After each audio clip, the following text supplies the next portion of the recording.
Chers amis, imaginez que nous soyons un vendredi soir de carême après une journée qui fut pour vous très longue, très fatigante, et votre ventre crie famine.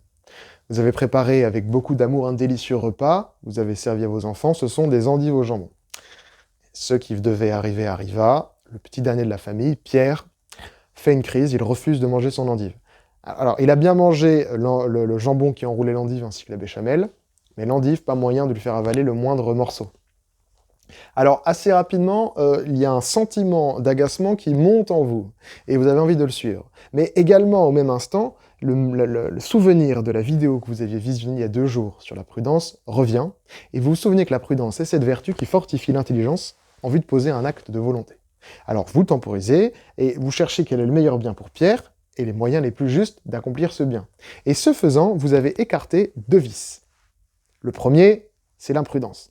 Et le second, c'est la fausse prudence. Qu'est-ce que l'imprudence? L'imprudence, c'est ce vice qui, tout en cherchant une bonne fin, utilise de mauvais moyens. L'imprudence, par exemple, c'est la précipitation. Vous criez sur votre petit Pierre, lui ordonnez d'aller dans sa chambre, et désormais, vous décrétez que, en guise de dessert, matin, midi et soir, il aura une endive sans jambon et sans béchamel. Eh bien, ici, la fin recherchée demeure bonne, puisque vous voulez affermir la volonté de votre petit Pierre afin que lorsqu'il deviendra grand, il puisse choisir librement le bien sans être ballotté au gré de ses passions. Et donc, vous cherchez finalement à ce qu'il soit heureux. Mais le moyen employé est mauvais. En effet, vous avez agi inconsidérément.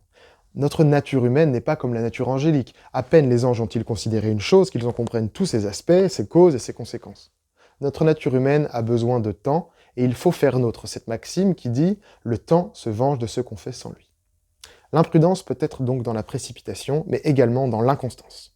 Nous avons pris une bonne résolution, tenir ferme devant nos enfants afin qu'ils finissent leur assiette, particulièrement durant le carême.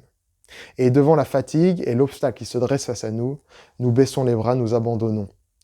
Dans les 2 cas, que ce soit la précipitation ou l'inconstance, nous avons agi de manière inconsidérée. L'imprudence, donc, premier vice. Le second vice est la fausse prudence. Fausse prudence, cela sonne étonnamment à nos oreilles. Pourquoi?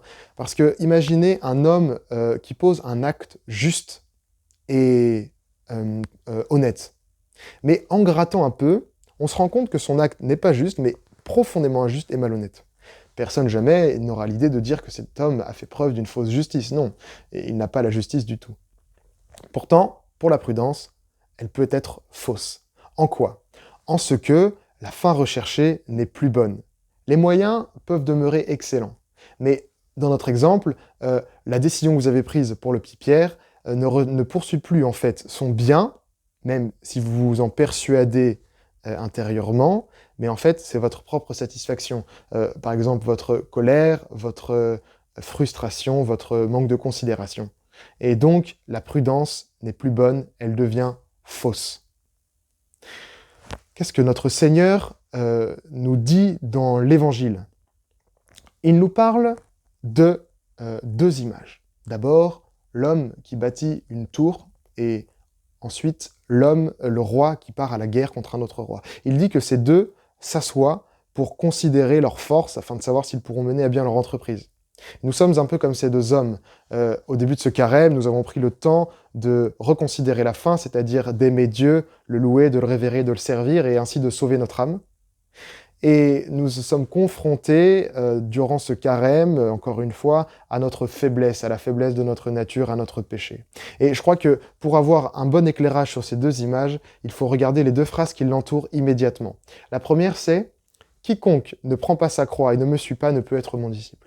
Et la deuxième est « Quiconque ne renonce pas à tout ce qu'il possède ne peut être mon disciple ».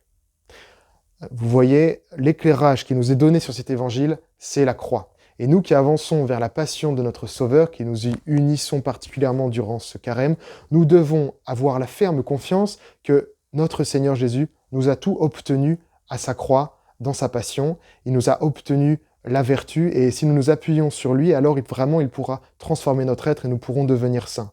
Et animés d'une pareille confiance, nous pouvons dire comme la petite Thérèse que ma vertu c'est toi, ou encore la phrase de saint Paul, « Je peux tout en celui qui me fortifie ». Et nous devons nous rappeler aussi cette phrase de notre Seigneur qui nous dit « Dans le monde, vous aurez à souffrir, mais courage, j'ai vaincu le monde ».